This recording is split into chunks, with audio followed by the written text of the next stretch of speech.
Dr. Akshaya Jayashree. She will speak on yoga and naturopathy. And this is a very popular topic. And both the yoga and naturopathy, they're old sciences based on natural principles, based on the healing concept for promoting life. And the naturopathy is based on the ether, earth, fire, water, and air. And actually, Dr. Akshaya Jayashree is a very young scholar to reflect uh, the concept yoga and naturopathy. And I request Dr. Akshaya Jayashree to commence the talk. Over to Dr. Jayashree.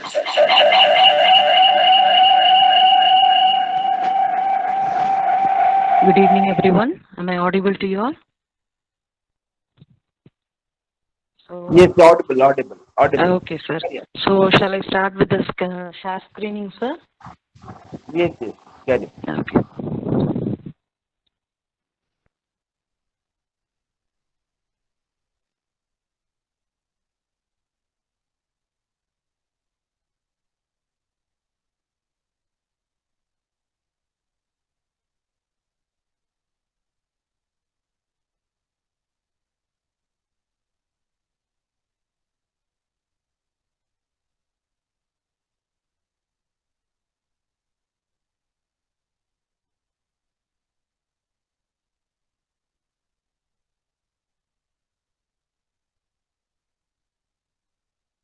Of Yoga and the National Naturopathy Day. But what provides the significance to correlate each other and how both these broader spectrums come together in aiding the patients. So basically, this is the clinical model on how the yoga can be incorporated in treating a disease along with other naturopathy modalities. So first of all, let us brush up the basics. So the health. According to World Health Organization, health is a state of complete physical, mental, and social well-being, and not merely just the absence of any disease or infirmity. So not just we are free from diseases, but we should be in a holistic health comprising of all the other considering all the other spheres of health, say like mental health, physical health, emotional health, spiritual health, and all those things. Then nature cure. So what nature cure means, it is not like allopathy, but what it is exactly. So it is a system of building the entire human being in harmony with the constructive principles of nature. So it is coherent with the natural laws. So in turn, we may derive another statement that the violation to the nature's law is the causation of any disease that we may discuss later. So nature cure is in harmony with the constructive principles of nature on all the four levels, say like physical, mental, moral, and spiritual planes of being. Then what we all know, that is the yoga. In Sanskrit, yuj means union. Yoga is the union of the three things: body, mind, and the soul or the Atman. So, how yoga can be applied to treat or cure a disease? From a clinical perspective, it is the clinical application of the yogic techniques and the yogic disciplines, say like the ethical values, to achieve better health and to derive the desired clinical outputs. So these are all the basic terminologies. So let us move further. So this is just the outline of what the Nature Cure Hospital runs and how the treatments are being available. And we will further today have an emphasis over the yoga therapy in special. So these are all the various types of treatments that are being available in any Nature Cure hospitals. say like hydrotherapy, the use of water, mud therapy, use of the clay or the uh, deep rooted soils, and the aromatherapy made from the extracts of the flowers or the minerals. Then massage therapy, acupuncture, even those it is a traditional Chinese medicine, it comes under the naturopathy, and how the acupressure works. Then the reflexology, there are certain points in our hands and say like in the palms and soles which are meant to be triggered to get the derived effects. Then how nutrition and diet plays a role in the treatment planning. Then fasting, chromotherapy, then use of magnets, then how the heliotherapy, the power of sun, how it works to heal the people, and the physiotherapy, which includes the exercise therapy and electrical therapy, and uh, importantly the yoga therapy, and also the herbal therapies which are already included with the diet therapies. So these are all the medical conditions to which the scientific evidences are being given, and up to date we are being able to successfully cure these list of treatments. Then, so as the time is also limited, let me constrict myself to certain core concepts upon which the both the naturopathy and the yogic systems are laid upon. So first is the Pancha Mahabhutas. So am I audible to all? Yes, madam. Yes, madam. Clearly audible. Okay, okay, fine, sir. Okay, sir. First is the Pancha Mahabhutas. We all know that the earth is made up of the Pancha Mahabhutas. But in the essential truth, our body is being made up of the Pancha Mahabhutas.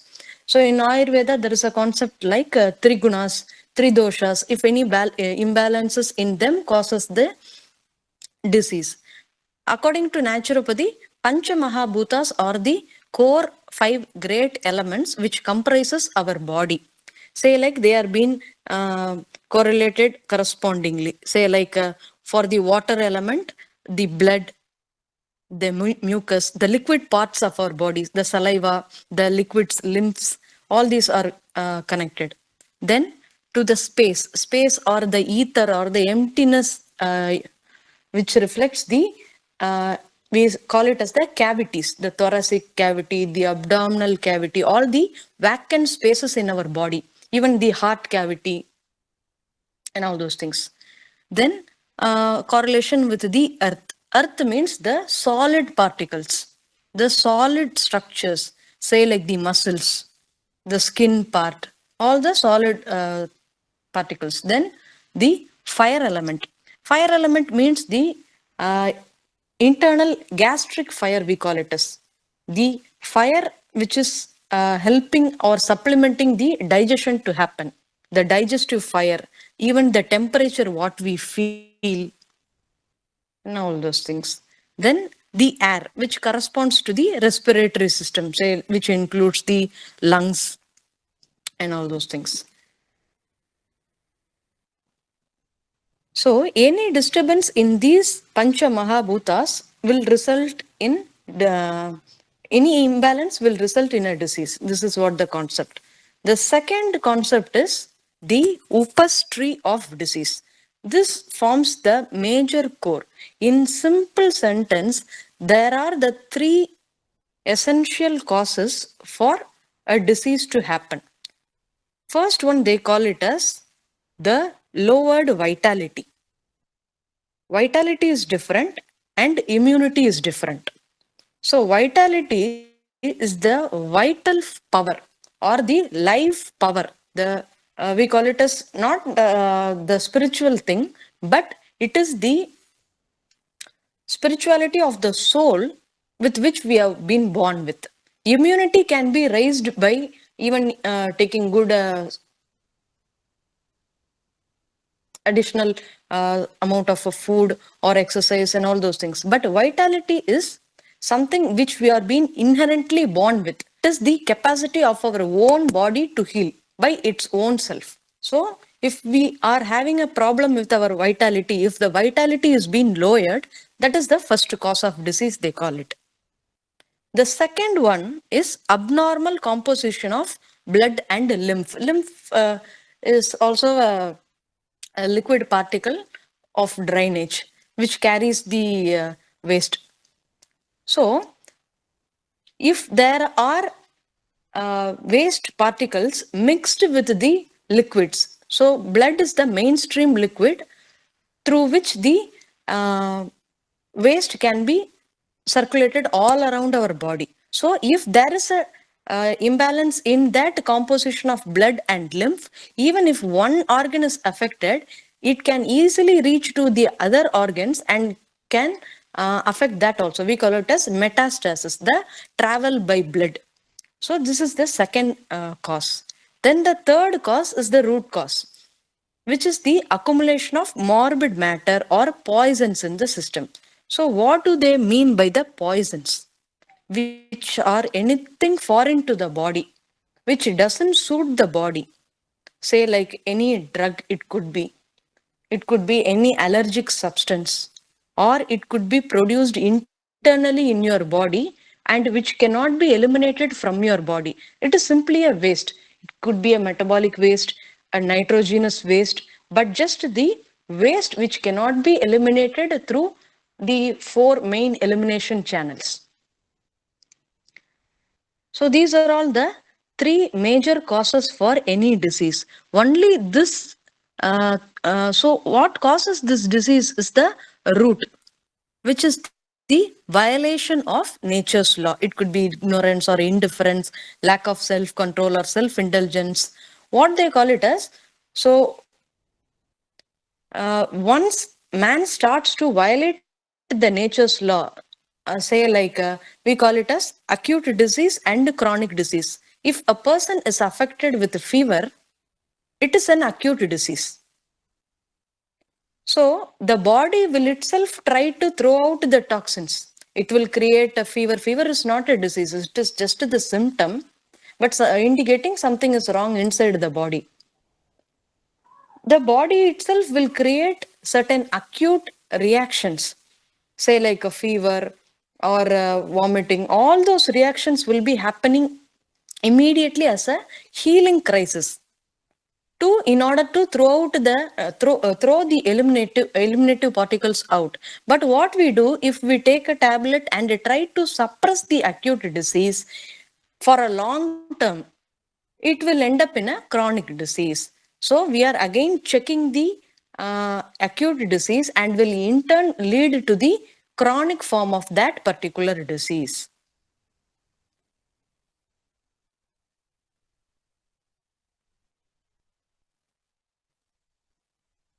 Then this is the third concept, which means the very simple, which everybody can follow in their daily life. Arokya, Raksha, Panchatantra. All these 5 things are mandatory for a healthy life. So first one is to take 2 meals a day. Just one, just near to the sunrise, and next one after the sunset. Then the second one is drinking ample amount of adequate water, at least 10 glasses of water a day. Say like 3 to 4 liters of water intake should be there. Then exercise at least 1 hour a day. It could be even simple form of exercise, but dedicating 1 hour of exercise is very much mandatory to sustain our health. Then prayer or meditation at least once a day. It could be even twice, better, or at least once a day. The time, we call it as the mean time, right? We spend with ourselves, the journey towards the inside, the inward journey time. So that we must dedicate especially to the prayer and meditation. Then fasting at least once a week. Why to starve? Starving is different, but why to fast? Why should I not take food for at least some couple of days or 18 hours at least? Why should we take less amount of calories? Scientific research again authentically proves that less calories will leads to increased lifespan.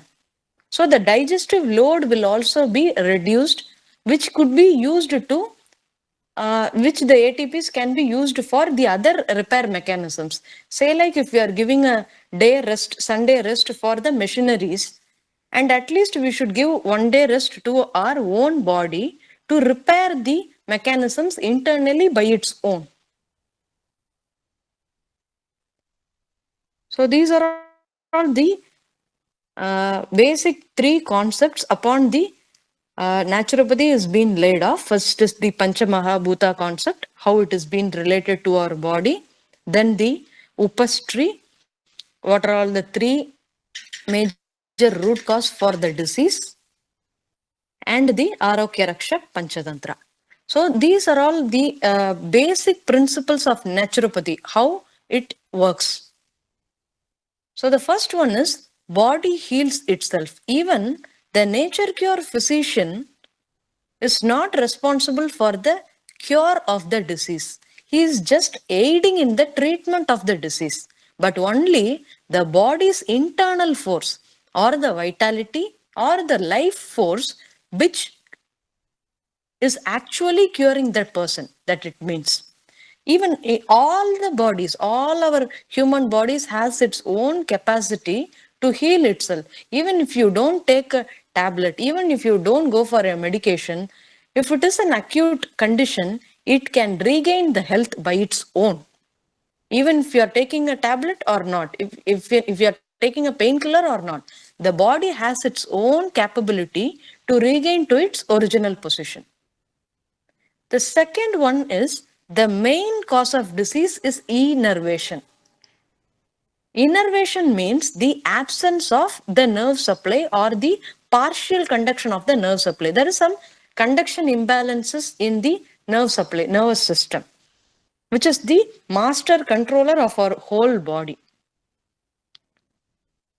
The third one is, as we discussed before, the accumulation of the morbid matters that cause the disease. The fourth one is the acute disease is itself a remedial process. As said before, the body itself will create a remedy for the problem happened inside, which is itself a cure and a healing process.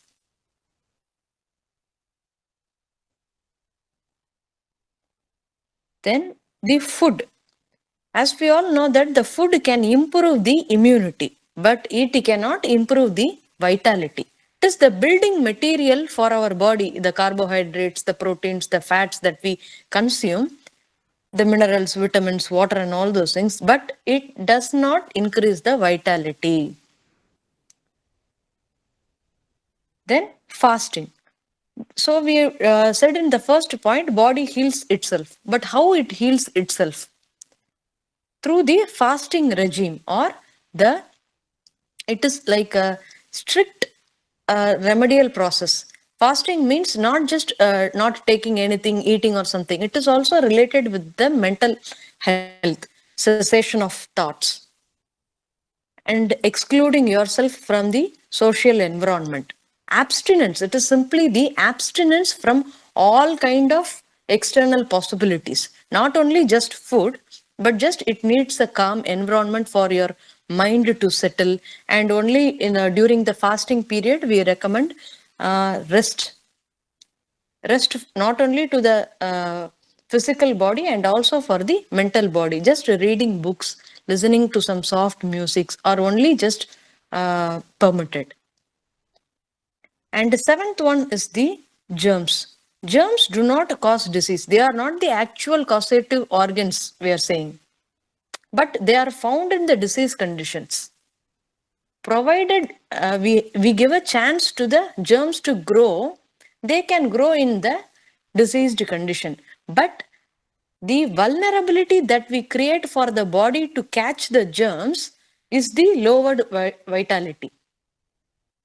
So we should not allow our body to be put in such vulnerable condition to catch those germs. Then exercise or the physical activities that can help to keep the balance between the nutrition and drainage. Nutrition is what the food we take in, not only just the food, the oxygen supply that we consume. And a drainage, what here means is the all the four channels of elimination. First is the urine from the kidney. Second is the feces or the stools from the intestines. Third one is the carbon dioxide that we eliminate through the lungs. And the fourth one is the sweat that comes out through the major eliminative organ, that is the skin. So if we are having a trouble with all these eliminative channels, say like kidney, intestines, then lungs and the skin, these are all the four eliminative channels. If we are having certain imbalances or disease condition with these, this attributes to any disease. So we call it as constipation is the mother of disease. So if your bowel health is good, you are one step ahead of the better health. So it all starts with the elimination. So naturopathy regime lays most importance in the eliminative phase in any naturopathy treatments. So we also have the three phases of treatment. First is the eliminative phase of treatment, then is the soothing phase of treatment, then is the strengthening phase of treatment. Only if we are able to cleanse the patient effectively, then only the soothing and constructive or rebuilding phase happens effectively. Then the ninth one is the external treatments, whether naturopathy therapies or allopathic or homeopathy. All these things provides only a relief, but do not cure a condition. Then what cures the condition is the inbuilt capacity for your body, the vitality, to prevent yourself from getting back or falling back into the same disease again. The recurrence that you prevent. Then the 10th one is the patient's own will to get well, their willpower, their determination, their self-esteem towards the, not towards the physician, but towards the healing power of the nature is utmost necessary for all these nature cure treatments. So this is how the therapies work, the basic principles.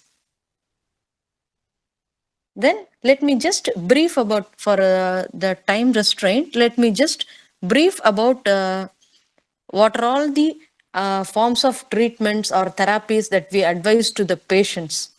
So first one is the and at the last major emphasis will be laid to the yoga therapy. So first one is the hydrotherapy. Either water can be used internally or externally. Internally, what we means is the cold water drinking is best advised, or the hot water drinking in case of colon disturbances. The second one is enema, which can be best advised monthly once, just to flush out the excess toxins, and it should not be addictive. And the third one is nasal irrigation. We call it as the Sutra Niti, just cleansing of the nasal pathway. Then the external use of water. All these three things were internal use of water. Then externally, how can we use the water to treat any kind of disease? So am I going very fast, or uh, hope people can cope up with the speed? Or am I rushing, sir? No, no, it's okay. Okay, fine. So how externally we can use the water to cure diseases? It could be in the form of tub treatments, say tub treatments or bath treatments. This is the hip bath, jacuzzi hip bath. Then the spinal spray upon, these are the sitting treatments. Then the steam chamber, steam cabin, or even a steam room can be built through which the steam can be sprayed into the body. Then the foot and arm bath, then the colon hydrotherapy, and this is a Vichy shower spray. And these are packs and compresses. Packs are nothing but the cotton cloth will be dipped in the water and wrapped around the targeted area. Say like not the open wounded places, but the areas of pain, areas of stimulation. In all these areas, a pack will be wound over,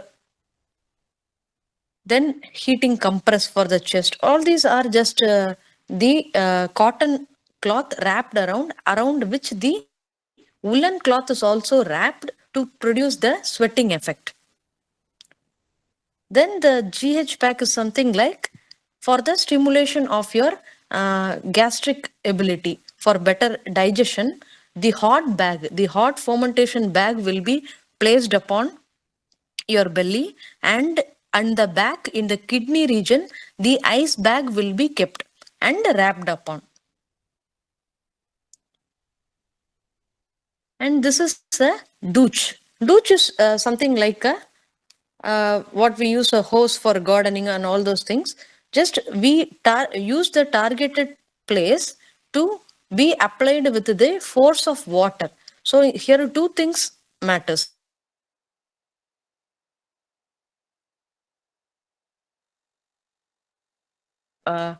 Water determines the desired effects.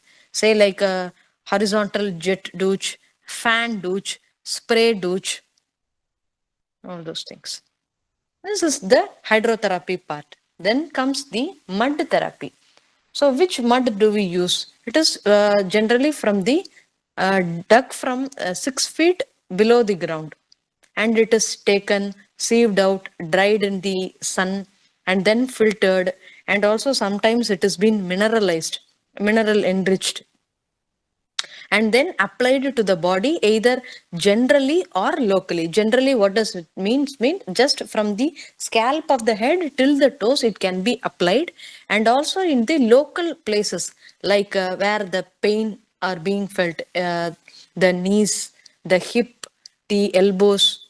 So the mud can also be heated to a little, so that the thermal mud can also provide some immense pain relief. So the two forms are generalized mud therapy and localized mud therapy.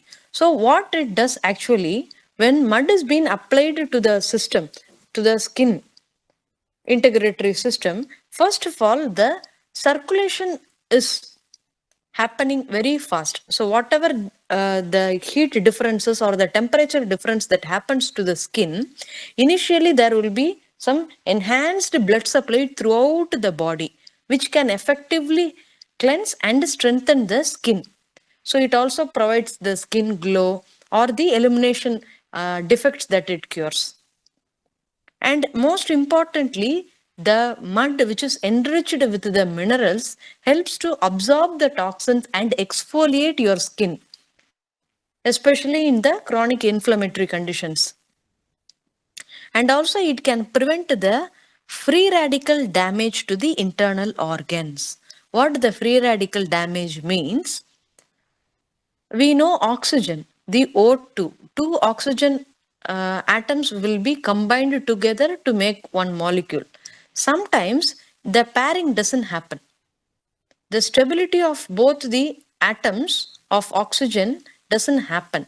So one oxygen will be left free in the body.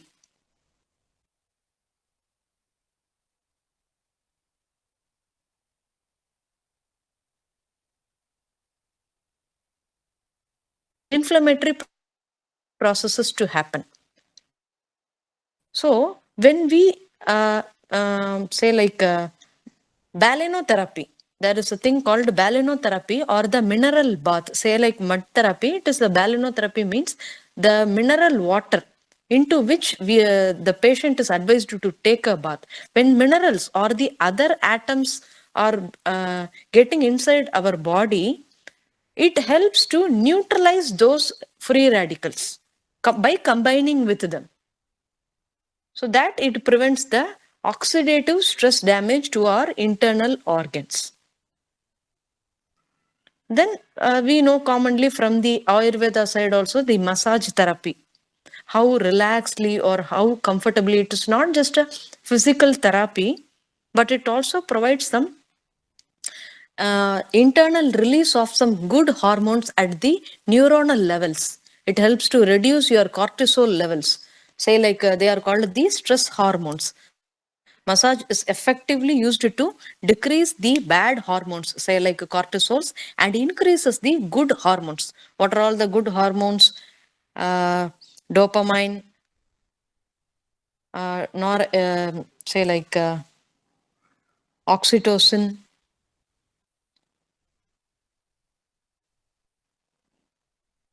and etc. Then not only the hormonal release that it helps for, and also the blood circulation. The local blood circulation to that particular area is improved. Then the muscles, how the muscles are being toned.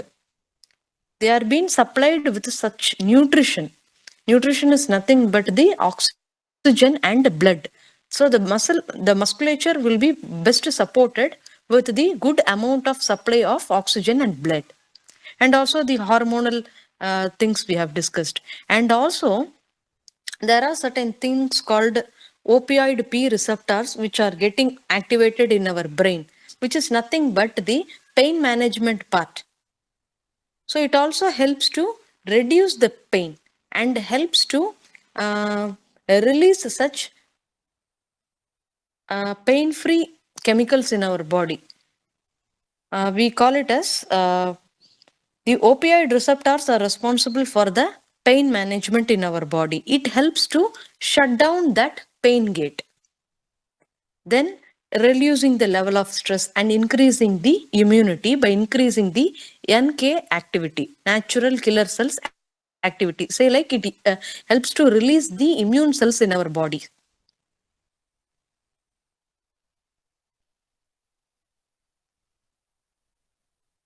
Then the aromatherapy and herbal therapy. Aromatherapy is use of the same herbals only, but in form of smell. Through the limbic system, we are using the either the smell or as a complete natural extract. We can use it in the herbal therapy. Say, for example, ginger can also be used in the aromatherapy to excite the person or to cure the person from the respiratory issues. And at the same time, it can be used as a herbal therapy in terms of a ginger decoction or ginger compress through which we dip a cotton cloth into a ginger decoction and then just apply to the local part. So in both the things, the natural vegetables and the natural fruits and the natural spices and herbs are chosen, but the mode of application differs. So aromatherapy could be even the essential oils that we would have seen through the uh, say like the fragrance that we use from the flowers or the fruits that can cause some pleasant reactions in our body, the emotional quotient that it can touch and bring a change about.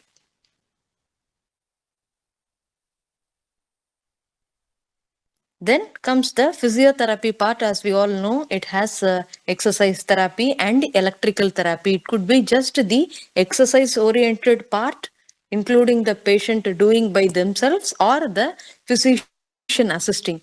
And the second one is the electrical part. So use of machines, say like interferential therapy, the transcutaneous electrical nerves conduction therapy, then the infrared lamp that we use, the heat that we use, then the wax that we apply on the localized part.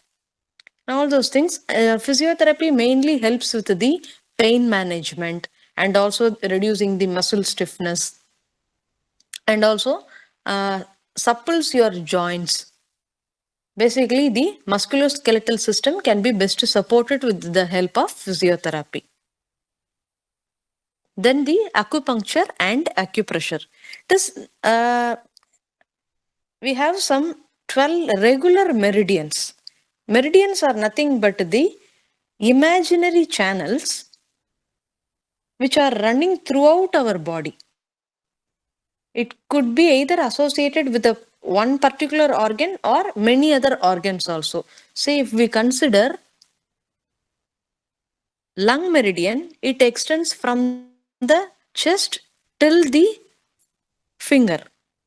But if we consider the urinary bladder meridian, it runs along our whole body.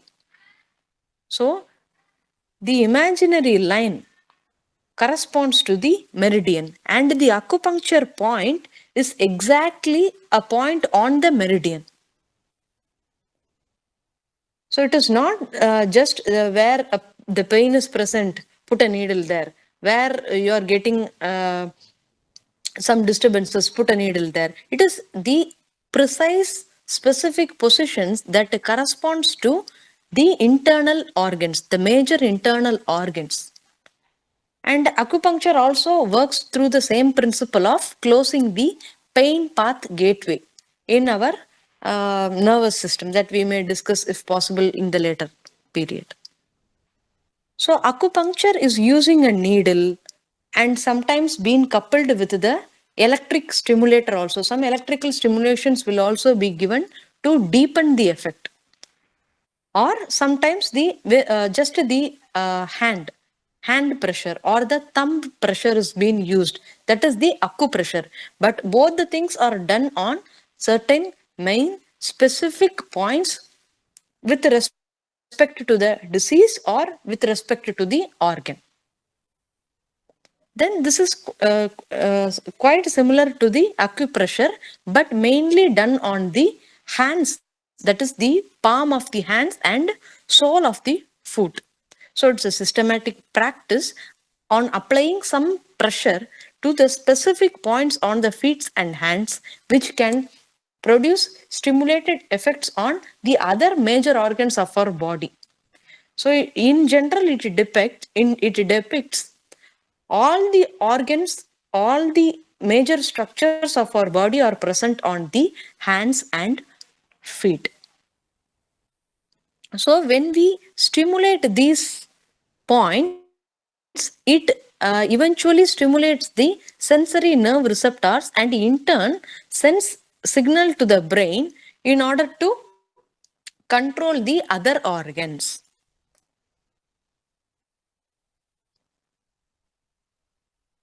And Reiki and pranic healing. These are two different perspectives, but it corresponds with the energy channel of our body as similar to acupuncture or the energy meridians.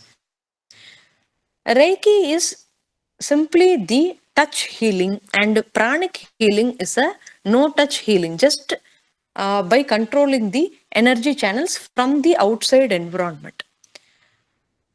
Say like in Reiki, the affected part or initially the screening or scanning will be done. So here you can see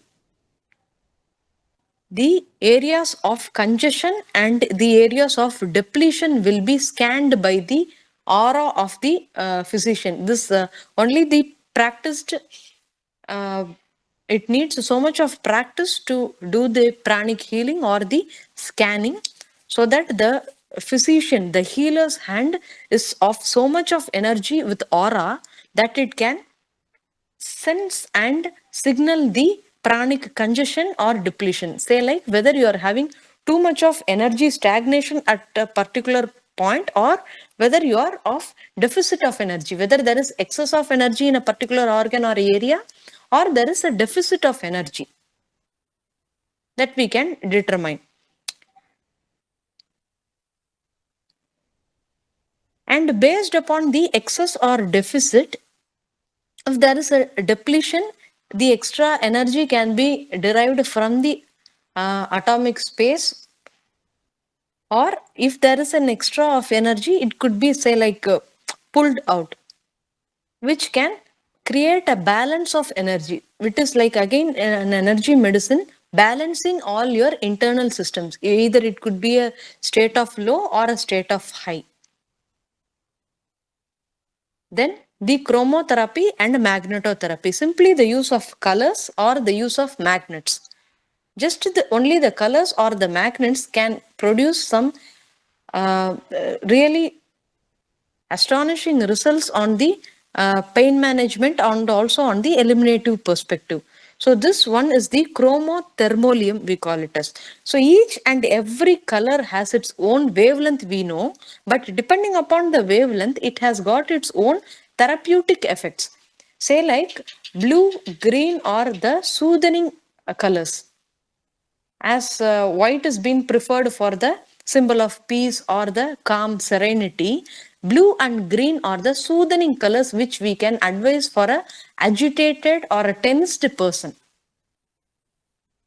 in order to calm them down. And red color, orange color, yellow color, all these colors can be given to a depressive patient who is inactive in nature. In order to stimulate their energies, the strong vibrant colors can be advised, either in the form of we call it as the solarized water. We can take any transparent glass bottles which are colored in nature, either a green colored glass bottle or a blue colored glass bottle or a red colored glass bottle, and we are going to fill the bottle and keep it in the outer space, say like in your terrace for some 2 days. 48 hours of sunlight should be exposed to the particular water, and daily more than 1 teaspoon we should not consume, as it becomes a solarized water, it becomes similar to a syrup. So the property, the colors, the color property will be transformed into the water, and as we consume, we will be able to consume the property of the colors. This is one way using the chromothermolium, or the other way is using the solarized glass bottles to consume the colors. The second one is the magnetotherapy. Either we can use a static magnet, say like a bar magnet or a round magnet, or even nowadays it's been available as the magnetic belts, which can be wrapped around the elbows, forehead, even hip, the knee belt, which are inbuilt present with the magnet. So North Pole and South Pole has its own different therapeutic effects, desirably. Then the heliotherapy, the power of the sun. Not only the vitamin D, but also it can improve the immunity and also effectively helps in the elimination of the waste. This is, we call it as Attapasnana, the plantain leaf bath, where the person will be completely wrapped with the plantain leaves, say for around 8 to 10 big plantain leaves will be wrapped around the person and will be exposed to the sun for around 20 to 30 or even 40 minutes, after which the profused sweating will happen. So our main aim is to induce the elimination. How? By inducing the sweat. So we make sure that the person is well hydrated before the treatment, and the vitals will be continuously monitored before and after, and a small provision or space will be made for the nose in order to facilitate the breathing. Or even direct sun exposure is best advised, even for post-menopausal women or the old age elderly population. The vitamin D levels and calcium levels are very much known to get reduced. So the best remedy would not be taking injections or taking tablets to supplement these vitamins and minerals, which are already available free of cost from the nature. So it is best advised for at least some 5 to 10 minutes you get the proper direct sun exposure from the sun. Then, and we can use the other natural modalities. Then the fasting and diet therapy. Fasting doesn't mean that you are just deprived of the calories, but it is a systematic planning of how you should eat in intervals also. So properly designed fasting could help in the weight loss. It can also reduce the insulin resistance. It can also, which means the diabetic reversal is possible with fasting. Then it increases the insulin sensitivity, blood pressure lowering effect, lowering the free radical generation or oxidative stress conditions, and also helps to reduce the lipid profile, high levels, say like the low density lipoproteins, triglycerides, and all those things. And also, uh, appetite regulation will be improved if you are on correct fasting. The sensation, ghrelin and leptin are the major hormones which are responsible for your uh, appetite or loss of appetite. Through fasting, one can control your own gut or your intestines with the right timings of eating. Some people may feel that no, I'm not feeling to eat at this time.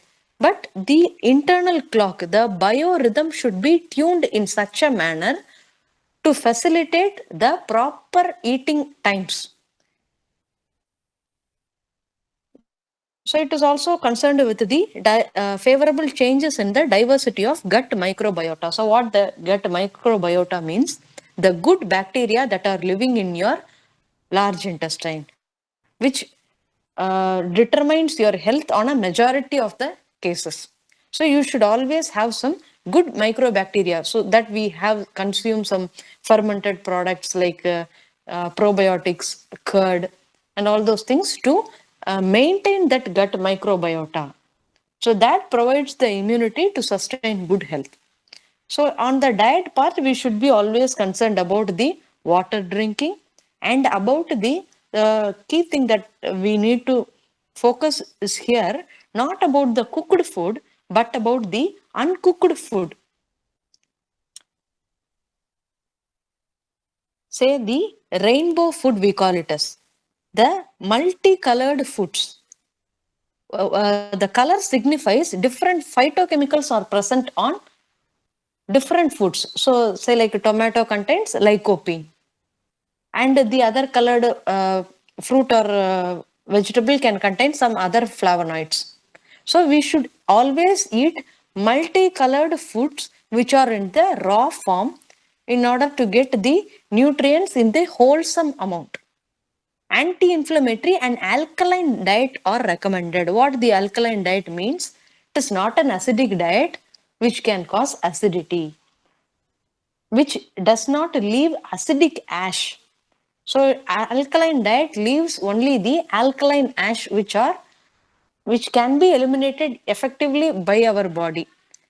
The acidic diet includes the even non-vegetarian foods or the rajas type of foods that we consume. But alkaline diet is something very much digestible in the raw form. Then consuming more fresh raw fruits and vegetables, at least 50% of the diet we should consume in the raw food, and only in the other 50% we can consume in the cooked form. And also the fermented foods are must in any lunch so as to promote the gut microbiota. So these are all the other naturopathy treatments that are available. So now let us get into the topic yoga. So can we have a break of 1 or 2 minutes, or shall we continue, sir? Will that be okay? You may take a Okay, break. continue. Continue, sir. Continue, ma'am. Okay. Okay, sir. I'll try to conclude within some 5 to 10 minutes, not more than that. Yes, yes. So this is the basic Panchakosha theory upon which we clinically deal with the yoga. So if a patient comes with you a disease or say like osteoarthritis or a knee pain, just we should analyze the person not only in the physical terms but also from all the internal spheres of being. So here the body is been layered into 5 koshas, the external sheaths. First is the Annamaya Kosha, the physical sheath. Just the medications what we take can cure the disease only at this Annamaya Kosha level and does not reach out to other internal kosha levels. But in the yogic perspective, we should make a person to be holistically healthy. So all the 5 sheets must be of good health in order to cure the person. The second one is the pranamaya kosha, or the energy levels, or the chakra levels, the nadis, the pranas. Then the third one is the mental level, that the emotional level. We must make them emotionally strong and motivate them and all those things. Make them to get rid of their fear. Then fourth level is the Vijnanamaya Kosha, which is at the level of wisdom, to inculcate some higher values into them, some intellectual ideas, the core ideas that we inculcate in a patient, say like some values of yamas or niyamas. Not just external remedies are necessary, and also the internal cultivating of good values are much more important. And Anandamaya Kosha, the bliss body. So this is the yogic understanding of a disease. Say if a person with a knee pain is coming to you, the first analysis will be at the Annamaya Kosha. So they what could be the normal state of the body and what is now the disturbed state of the body, and what yogic practices can be given to them in order to restore their original position. So at the Annamaya Kosha, if there are tensed muscles or stiffened joints are there, Kriya techniques can be advised to them. Joint loosenings can be introduced to them. Certain specific asanas can be given, and also the mitahara or the yogic diet can be advised to them. So relatively, at the pranamaya kosha level, pranayama techniques can be given to them in order to restore their breathing or to bring back the impairment of the panchapranas.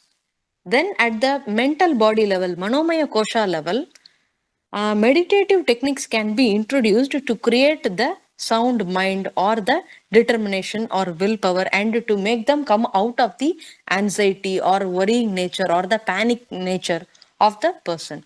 And at the Vijnanamaya level, self-analysis with the notional corrections. What does it mean? The doctor should be a teacher. They should educate the patient regarding their health status, the diseased status, and also the yogic ethical disciplines in order to be away from the disease. Inculcating the right knowledge to the patient. Then Anandamaya Kosha level. So relaxation techniques can be advised to reach that state of bliss body level. Next, the understanding about the chakras. As we all know, from the root till the crown, we have 7 chakras located along the spinal column of our body, to which all the internal organs correspond to. So, if there is a blockage, the energy blockage in the chakras, it results in disease. This is another yogic concept. Then Ashtanga Yoga. As we all know, uh, the first 5 things starting from yamas, niyamas, asana, pranayama, and pratyahara corresponds to the Bahiranga Yoga, the external disciplines, and the 3, Dharana, Dhyana, Samadhi, corresponds to the Antaranga Yoga. At the first step, yogic counseling should be given with the basic principles of yamas and niyamas, and cultivating the positivity in them and taking away the fear or the pessimistic thoughts. And we should create a platform for them to share their feelings. Then on the counseling level, the values of the core principles of yama, say like ahimsa, satya, asteya, aparigraha, regarding the brahmacharya, it can be taught to them. And also the niyamas, saucha, santosha, tapaswadhyaya, ishvara pranidana. Then the mitahara. Mitahara means the sattvic diet, which is very much easy to digest, the light food. It is not such comprising of the heavy oil, spices, and all those things, but that is wholesome and nutritious, whether it is either can be cooked or uncooked form. And most importantly, it is not a preservative added, not a pre-cooked, just the fresh form of food that we consume. And the Shat Karma. So before starting the asana practices, the patients will be introduced to the external impurity cleansing programs. Say like the Shat Karma,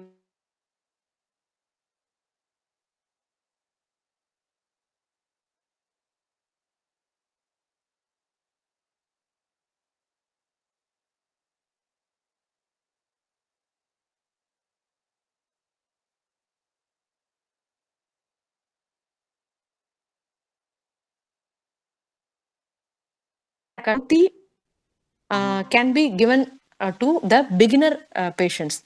And to a certain extent, the Kapalabhati and Trataka can be advised, but the Nauli and Basti part are practiced only by the advanced yogic practitioner, which demands much more proficiency.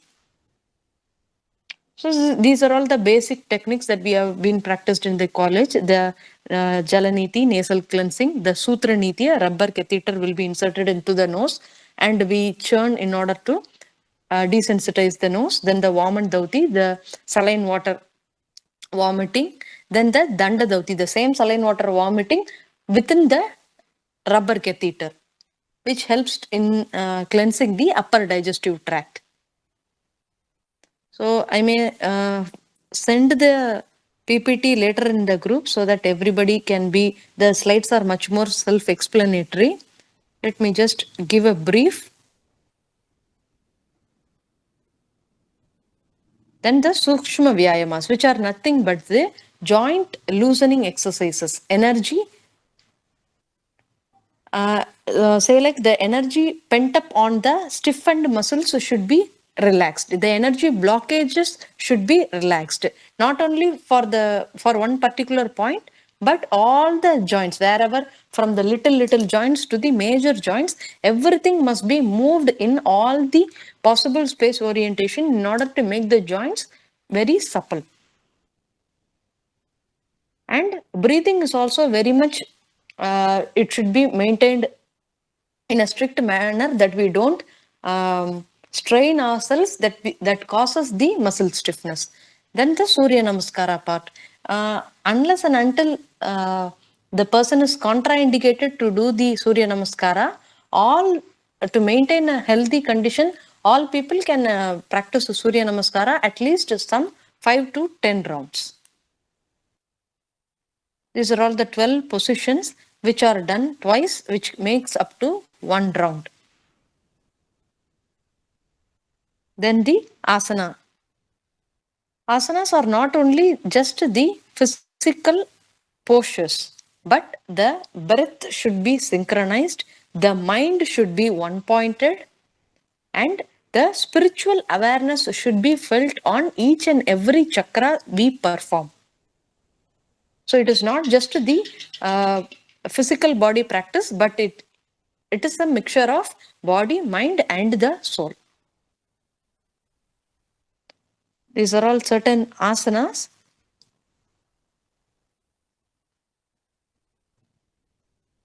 Which we commonly ask patient at least to maintain the physical flexibility. Then the pranayama part. Not only the breath, but it is also related to the nervous system. See the Puraka, Rechaka and Kumbhaka part. Puraka, the inhalation, Rechaka, the exhalation part. Kumbhaka is the very much trigger point, which means to hold up the breath. That little amount of time, say like if you are able to hold your breath up to 5 to 10 seconds, that will create a trigger for the brain to release some astonishing good hormones. So that's why while swimming and while Om chanting, the agility of our lungs gets improved by the breath holding capacity. So pranayama helps in the better expansion of your lungs and helps to improve your respiratory system functions also. So Nadi Shuddhi Pranayama and Brahmari Pranayama are the two basic pranayamas which everybody can practice at your home compulsorily for at least some 5 to 10 minutes in order to sustain some good mental health and emotional health also. Then the mudras. Mudras are again correlated with the Pancha Mahabhutas. The fire, space, earth, water. Each finger corresponds to each particular element. So when we bend one particular finger, that energy is controlled and the extended finger's energy acts upon. This is how the mudras or the psychic networks work upon. Hastas are the hand mudras, mana mudras are the head mudras, Kaya mudras or the postural mudras, which are the asanas itself. Then the bandha mudras. Bandhas are the locks, that is, which is related to the breath holding or the organ stiffening ability, that we can discuss later. And the adhara mudras or the perineal mudras. So bandhas are just the they are located upon the three imaginary spots.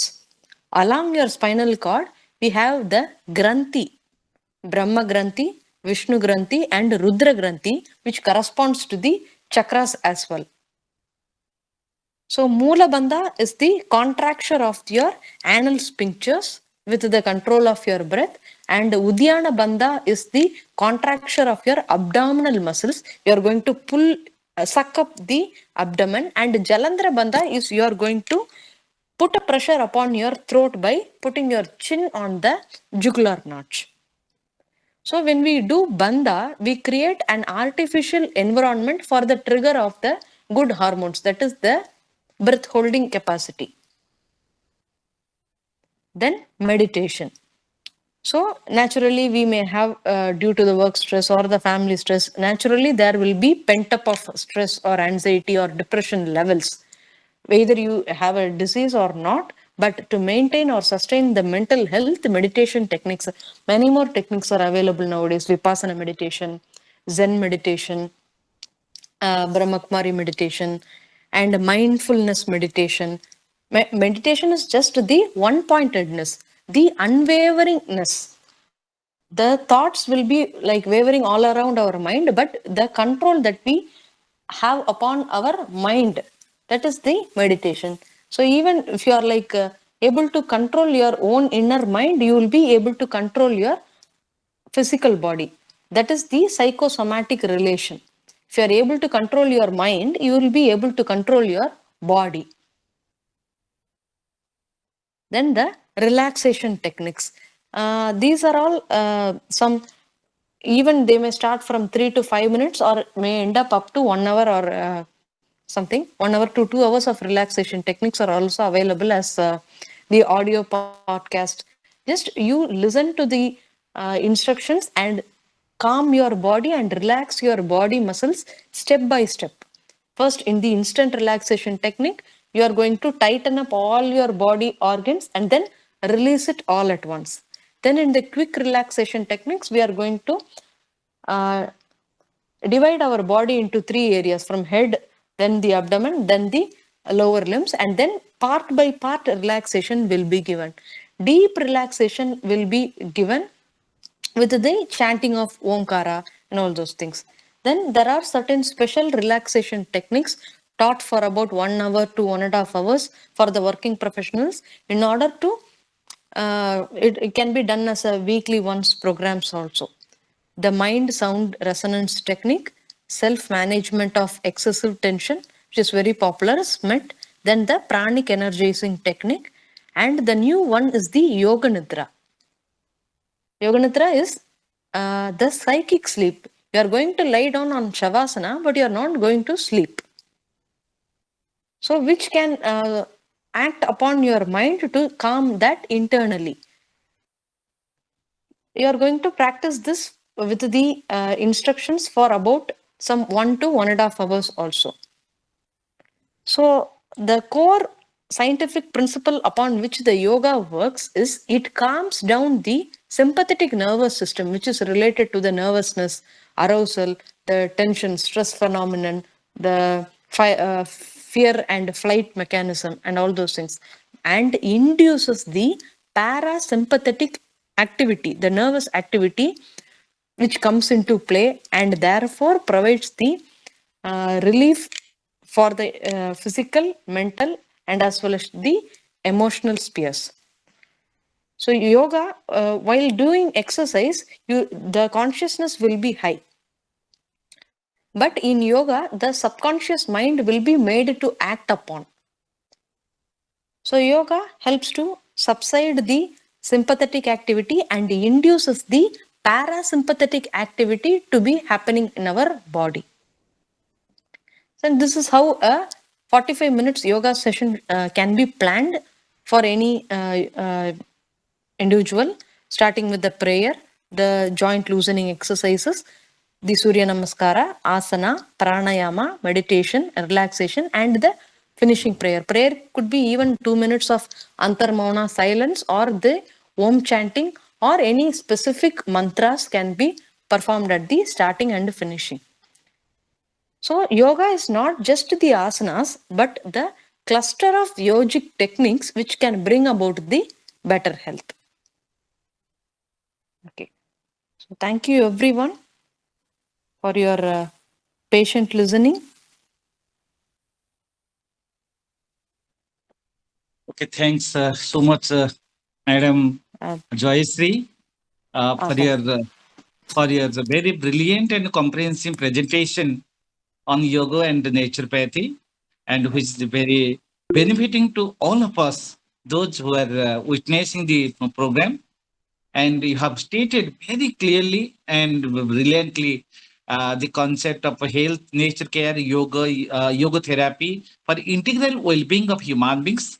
And you have stated everything, and your a comprehensive presentation includes the clinical application and yogic principles, the kinds of yoga therapy in nature care, and the core concept of naturopathy, the Arogya Rakhyaka Panchatan for healthy life, and the basic principle of naturopathy and different kinds of therapy and yogic principle, and they all have benefited all of us. Now, I would like to request Professor Dr. K. Rao to carry on the interactive session for both the sessions. Thank you, Dr. Mahana. Well, I should congratulate both the speakers, Professor Dr. Srinivasan Iyer sir and also Dr. Jayashree for beautiful talks. Well, both the talks I say are very clear, and today I should congratulate Dr. Srinivasan for that there is no network issue today, and his talk is so clear and very nicely articulated. We are really happy. But only because we don't have much time, just 1 to 2 questions we may take for you, sir. But for the second speaker, things are very clear and very nicely presented. So I don't think there are questions. Anybody having some questions for Dr. Srinivasan, please. No, before anybody speaks, somebody wants. Well, I don't find anybody. Well, let I have a small clarification for Dr. Srinivasan. Sir, can you please tell me um, in a line how to understand this prasanchana? What I could understand from you that prasanchana is something like a sort of viveka jnana, but when you say prasanchana means it's sort of enumeration, it's sort of counting. So, what is this counting? What is this enumeration? Please, sir, in 1 to 2 lines, please clarify, sir. Please, Dr. Srinivasan. The enumeration is in Sankhya processing of understanding the evolution theory. The Manobuddhi Chitta Ahankara plays a crucial part, and then in this state of samadhi, there is a changing state of consciousness, which I described about there are 10 stages, that is Savichara Samadhi, Nirvichara Samadhi, Savikalpa Samadhi, Nirvikalpa Samadhi, and Savidarga Samadhi, Nidarga Samadhi, and Ananda Samadhi, and Asveda Samadhi. All these things are Sampragyada Samadhi, that is changing state of consciousness. The yogi is very active in his mind, and he thinks about he is a Prakritilaya, that is Bhava Pratyaya Prakritilaya. That is, he is attached with nature. If he is not attached with nature, then he becomes a Videga layer. Videga layer. Videga layer is something which is not interested in moksha, but interested only in other activities like Ashtama Siddhis or other magical powers and other etc. These two cannot reach the moksha. Only in the case of Asampragyata Samadhi, where you ward off all the karmas, kleshas, and the vasanas, you are eligible to enter into the Dharmameka Samadhi Prasamkhyana. Is understanding the correct knowledge, you are able to have the disparity between the good and the evil, to eliminate the wrong knowledge, and to eliminate the attachment, to understand the nature of self from the non self for liberation. This is what I perceive, sir. Okay, thank you, Dr. Iyer. Well, what I could find is from your responses. So, Prashanchana means it is a sort of discriminative knowledge wherein we take the things rightly in order to obtain a sort of correct knowledge, moving from all sort of duality to a state of non-duality. This is what I could gather from the lecture and also from the response. Well, we have with us our admin, Professor Pramod Madas. May I request him for his comments on the talk of Dr. Srinivasan and also on the talk of Dr. Jayashree. Dr. Das. Ne- Thank you, Dr. Rao. Today, both the talks are very clear. I am very much happy. I am extremely happy. This is a very successful evening today. Uh, I really congratulate Dr. Srinivasan ji and also Dr. Jayashree Madam for their own reasons. They have created their reasons for appreciation. Both of them um, are really engaged in the study of such shastras. The young scholar and the very elderly scholar. That means the effort is same irrespective of the age difference. It is common. That is felt by me, and I am very much happy. And new concepts also. It is a new area, new concept. I don't know actually. Actually, yesterday I was asking, but Srinivasanji replied that it is suspense, and you will come to know tomorrow only. So this is the spirit of getting prepared for a discussion. That is very very important, and that we have all witnessed in case of Dr. Srinivasanji. And regarding Dr. Jayashree Madam, I will say that your way of speaking, your English and your confidence, your clarity, all are wonderful. Very nice. That means you need a full session to to speak something about your research. You need a full session. I felt that. That means both are very much committed to the academic pursuit. That is great thing. So, Dr. Jayashree Madam, you prepare other topics, focus on them, discuss yourself about the issues, and we shall create a slot for you, and you will deliver your talks. Thank you, Madam. So now we are actually running behind the schedule. I shall request Dr. Rao to propose vote of thanks and to give Koila sir to give vote of thanks. Thank you, sir. Well, sir, because Joycelyn Madam, she also talked so nicely. Just one line of reply I would like to ask have from her, because she's a naturopath and actually I'm suffering from toe pain. Okay, from the toe. Okay, Yes. what should you recommend? Actually, especially when I get up in the morning, I'm not able to walk. The left toe pains a lot for about half an hour, and then it slowly gets controlled.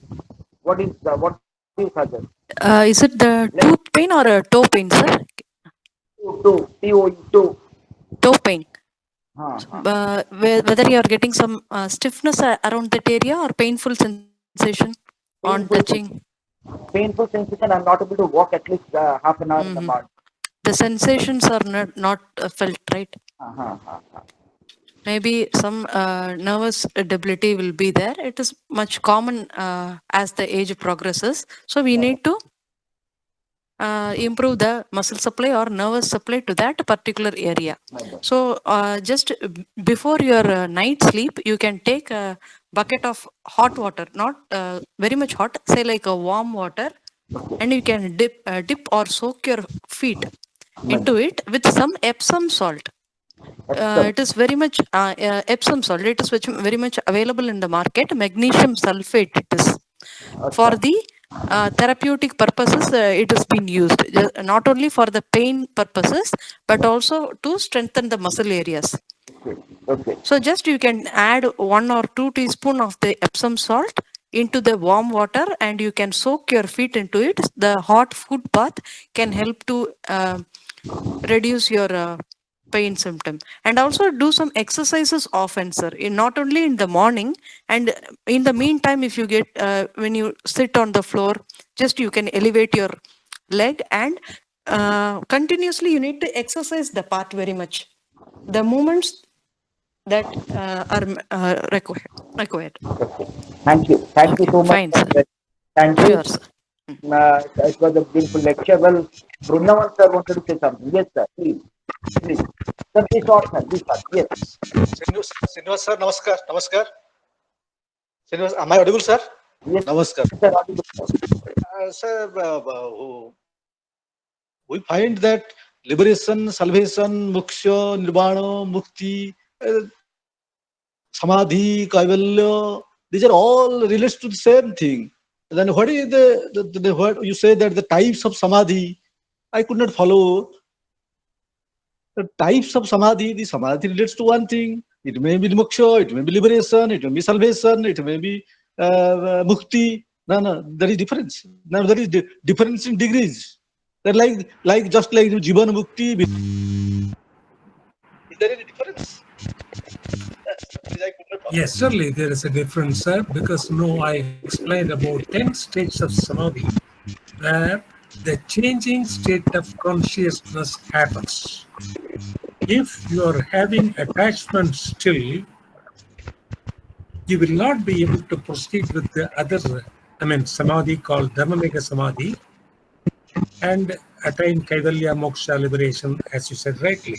But if you have attachment towards nature and the state of consciousness is still active, you have the bijam, that is the seeds not roasted, you still have the vasanas and karmas that will not enable you to attain the liberation.